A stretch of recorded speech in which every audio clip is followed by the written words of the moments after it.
my voice is shot, so you may not hear me very well, but yes, my opening statement is just so proud of this football team, proud of our coaches, players, everybody that's part of us. Just an unbelievable ability to stay the course. We didn't play that well as a team. Did some good things on defense, did some good things at times in all three phases, but, but found a way to win. And just to God be the glory. I just really feel so blessed to be the leader of this program. And these kids have come here with the belief that we're going to do things like we did tonight. And just can't be more proud of a group of young men for believing, for staying the course, and finding a way to win. Questions? All right, Zach, and then John Blau. I guess, Tom, it's the obvious, but you had that timeout. It looked like you were prepared to go for two to begin with. And then I think Penn State called the timeout. Maybe you did, one way or the other. What's the conversation that leads up to going for two? Was it something where there was never any doubt in your mind? Was it something where the coaches kind of huddled during that timeout and made that call? I made the decision during the drive, that last drive. I just going through my head. We got the 8th team in the country down here in the end zone. I knew if we scored, we'd have the ball in the 3, one play to win it. And we've been close, and I'm sick and tired of being close. So we just decided, and I just decided we're going. And I told the offensive coaches, just be thinking about that. And then I took the timeout just to make sure we got the right of everything we want. Now they actually followed up with a timeout themselves once we declared our formation, but we like to call and we stayed with the call. And so we felt like, we had 3 people involved in that play: Wap, Stevie Scott, and Michael Penix, our 3 best players on offense. And so one of those 3 guys was going to get the football, or Mike was going to choose to keep it, which he did. So just confidence in our offense, even though they didn't play their best, they're going to get better, and we're going to get a whole lot better. But it wasn't anything other than the fact that I just, in my gut, it seemed like the right thing to do. All right, John Blau, then Rabbi. Obviously, you talked about it. You feel like you could have played much better offensively, but to see the moxie that Michael Penix showed there to, come through down the stretch the way he did. I mean, how much did he show you about what he's going to be for you guys as a starting quarterback at Indiana? I think he showed a whole lot. He didn't play very well. Offense didn't play very well for the majority of the game, and that's part of it. We hadn't played football in a long time.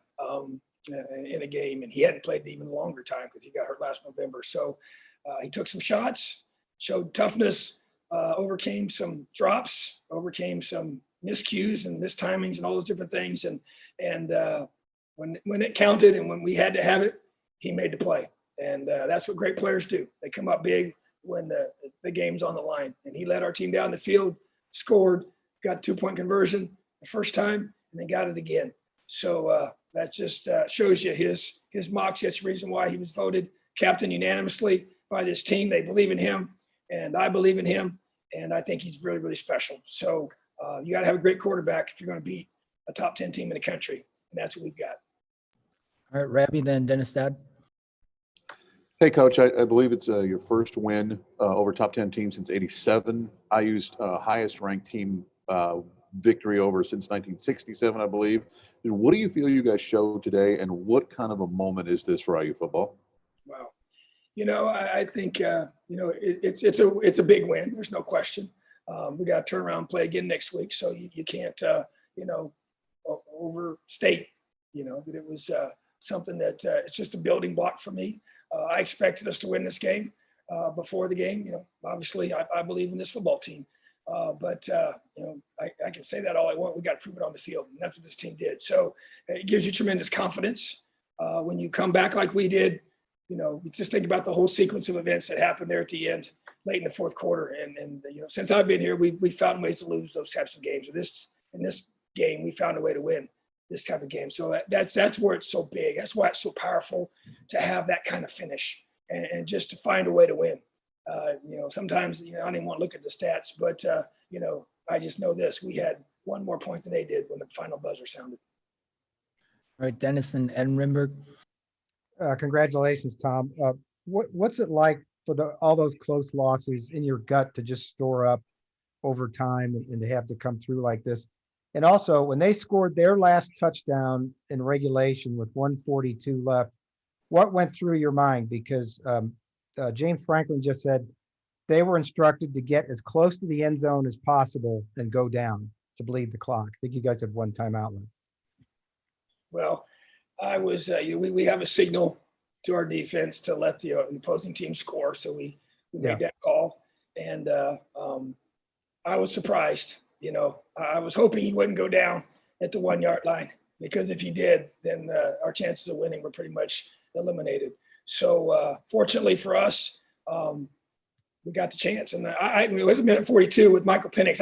I really believe we're going to go tie this game up. I really did. I just believe in him. I see him every single day. He didn't play his best, but he sure did at the end. And that's what counts. And that's what great players do. And so, yeah, it was, I have a lot of belief in this team. I really do. And, but I've believed in the past. I just knew we need to have the confidence to finish, and the talent to finish, and the depth to finish, and all the things that you have to win games like this, and play against a team that's highly ranked and that's highly regarded in our conference. And we've only beaten them one other time in the history of our program, so it's just a huge, huge win for our guys, and just a huge, ability to finish. So to me, to answer your question, basically was just a lot of confidence that we were going to have a shot. And I think now when you think about it as a team, if there's any amount of time left on that clock, our guys know if we got the ball and Michael Penix at quarterback, we got a chance. Great. Thank All you. right, Adam, then Kevin Brockway. Hey, Tom, congratulations. Just kind of building off that question. How crazy is it? This is the way it went down, that they could have gone down at the 1 yard line and then the game's over, but you guys have a chance and then obviously have to go for 2 in overtime. How wild is it that it went down the way it did? Unreal, but I guess it's kind of fitting, I just kept coming back to the bowl game in the last few minutes there, and just like, man, we just got to find a way to not let this happen again, because that can be just crippling, to you, because we had a lead at that point, just like we did this one, and then just didn't finish. And so, but man, it's just when you think about all the things that happened and all the different plays that had to be made that were made to allow us to win. It's just, man, it's really amazing, honestly. But, you got to win games like this, and you have to be able to build your program and get you to a position of being a Big Ten contender, which is the goal that I have for this program. I said it from the beginning. I gave the 50, 26, 10 when I became the head coach.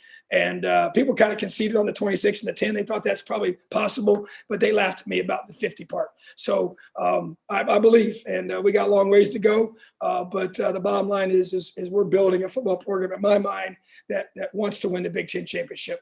And so that to me, to do that, you got to win games like this. And we just got to keep coaching, keep getting better. Go back to work tomorrow with the film and correct everything. But man, it's just it's a monumental win for this program. There's no question about it. All right, Kevin, then Charlie Clifford. Yeah, Tom, they scored the early touchdown, and then you guys got 3 takeaways in the first half. How much did that kind of give you guys belief early on and in building that 10-point halftime lead? Well, they were the difference. We make a living off takeaways. Our defense is built in 3 areas. We talk about takeaways, tackling, and effort. And those are the 3 things that we install every single day in our program. And we work on them. We talk about it. We work the technique for those things. We want to be the best tackling team in America, which is a challenge at this, this is our first game in a long time and haven't gone that many live reps and did miss some tackles. But the takeaways are huge. And they give your defense confidence. They give your offense confidence. And when you can take the ball away from somebody in today's high-scoring offensive games, that's really the chance you have to be able to slow some of these teams down. And they have a lot of weapons, and they got a great quarterback, and just you got to take the ball from them, and we did. And it gives you a chance to score points, and it gives your offense a boost in field position. So those 3 takeaways to me were really what won the game for us. All right, Charlie, then Peaks. Coach, I saw your hug with Scott Dolson after the game. I think only you two know truly what it took to get to today in terms of just being on the field. Your message to Scott after this one. Well, I just thanked him for everything. You're right. We've been, it's one thing that's unique about this pandemic. He and I have spent a ton of time together, just on the phone daily, sometimes multiple times a day, just because of the nature of what we're going through. And a ton of conference calls that we were on together. I guess Zoom calls has become the new thing. So when all these Zoom calls that we were on together, and I just thanked him for, all the support. I mean, he has not wavered whatsoever from the first day he took over. He just, promised me that, Coach, we're going to keep investing in football. We're going to keep giving you what you need to do to help you be successful and support you in any way possible. And that's what he's done. So the hug was just thanking him, congratulating him. I gave him the game ball, because this is his first game as AD, for the Indiana Hoosiers. And so he earned it. And he's been here a long time, and he's a very tried and true, faithful Hoosier that loves this place, loves this university, and has been here, knows the inner workings of it, and knows, how hard it is to get this program to where it is right now. And in order for it to continue, you have to keep having administrative support like we have from Scott and all his entire staff. So special time for Scott. He's amazing, and he believes in us. And I'm so happy for him and proud to be, representing IU. All right, Peaks and Jim Coyle. Hey, Coach, congratulations. How big is this for the mindset the next time you come down the stretch against a quality team? Is it going to be a big help, you think? Absolutely. I think you can talk about it all you want, but you got to live it. You got to experience it, and that's a big, big deal. And that's the challenge, is the belief piece that I've always, been such a strong proponent of. The mindset. And I've talked about it from day one that our mindset drives our expectations and our beliefs. And so before there's a reality, there's a mentality, and you have to believe in your mind, and you have to do the things mentally that it takes to create the physical change. And then when you experience it, it exponentially empowers your players. And that to me is why this is so huge. And, like I said earlier, if there's time left on the clock, our guys know as long as we got a chance to get the football and we got Michael Penix at quarterback and this team playing games and there's time left, we got a chance. And you can point back to this game to create that confidence and because they lived it. I mean, that locker room I just left is just going nuts and rightly so. And it's a beautiful locker room that our alumni have invested in and many of our former players have given to give us the chance to have such a beautiful place. And so this is for everybody. And everybody that's been a part of this program. So I just know it just creates so much confidence and belief. And even our recruits, guys, we're talking about what we're doing here. It's because it's not just, we're talking about winning the Big Ten. Well, now we're just beat a team that's been a perennial power in this conference. And so we want to get there one day, and that's the goal. All right, Jim, last one. Coach, first of all, congratulations. Thank you so much. Appreciate it. We know the program's been working toward this, and a great problem to have. You just mentioned the locker room going crazy. Any thought to having to now keep the middle part down next week and not have that hangover from this big time victory? Well, yeah, that's a challenge, but that's a great challenge to have right now. And I'm thrilled to have the opportunity to address the hangover piece because of what we just were able to accomplish together as a football team. So yeah, there's no doubt. We're going to let the guys enjoy it tonight, and we'll get back to work tomorrow. But you got 24 hours to enjoy a win like this. That's kind of the rule that we adopt as a program. So, but yeah, we got to come back and as I told our team, yesterday, no matter what happens today, we got to come back and play again next Saturday, regardless of the outcome. So I would much rather do it after a win like this. But you saw what Rutgers did today.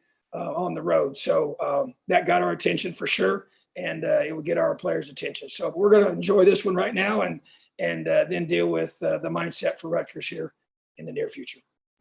All right. Thank you, Tom. We'll have Micah next. Have a great night. Appreciate you guys. Elio.